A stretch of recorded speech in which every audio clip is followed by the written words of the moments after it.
যে জুলাই আন্দোলন কথা বলার অধিকার, মানুষ এখন ভোট যুদ্ধের জন্য মানুষ তৈরি হয়ে আছে। মানুষের ঈদের মধ্যে একটা আনন্দ নিয়ে সবাই সপরিবারে ভোট কেন্দ্রে যেত, কোথাও কোনো বাধা ছিল না। দাখিল করেছি আমাদের মনোনয়নপত্র।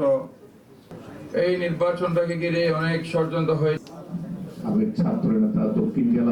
আমাদের কর্ম সবগুলোর মধ্যে একটা ভারসাম্য থাকবে। আমরা আমাদের মাঝে উপস্থিত রয়েছে, আমাকে মনোনয়ন দিয়েছে এবং একান্ত পেয়েছি। সেজন্য আমি একান্ত ব্যক্তিগত প্রয়োজনে এবং আমার আর যতগুলি প্রাইভেট হাসপাতাল এবং আমি যে চট্টগ্রাম শহরে বড় হয়েছি, চট্টগ্রাম আগামী জাতীয় সংসদ নির্বাচনে আজকে আসলে